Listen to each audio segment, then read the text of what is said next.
tryptophan can be took by food, but when you take it by food, it just like works as a kind of protein, not as a neurotransmitter.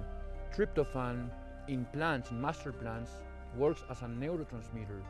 When you use plants full of tryptophan or tryptamine, allowing you to create more neurotransmitters of serotonin, dopamine. When you go into science, now we know what's going on really with the chemistry behind the plants and the diet. What the shamans they were telling basically, and the science are like proving what the shamans are saying, is that certainly foods is affecting your body, so the ayahuasca can interact in a higher state with you. Certainly foods releases a chemic that interacts with ayahuasca vine because it has a MAOI. It's inhibiting an enzyme, and this enzyme it's also important to synthesize certainly foods.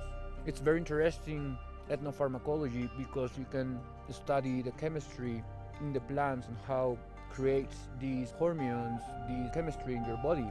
Many different kind of plants has the capability to create different or the same neurotransmitters.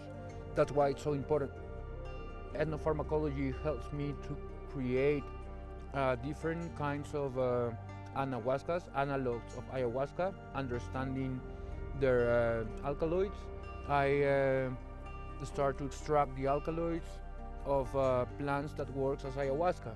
That's why it's so important for me ethnopharmacology, because I'm creating different spectrums using several plants and using for sending a different signal into the person with the help of these alkaloids that I isolate. When the person starts to understand ethnopharmacology, it needs to, if it wants to heal itself, it can be only with ethnopharmacology. It needs to be also with spiritualism. You need to really connect with the plant, because the plant will show you so many phases, so many stages.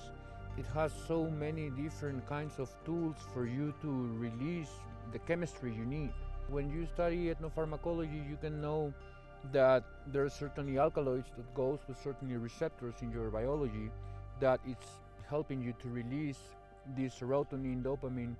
For example, when we take the look of Weshuma, it's mescaline, and when you take the look of the molecule of mescaline, it's really similar to norepinephrine, which is an hormone release in the kids between 7 to 9 years old. That's why it's interesting that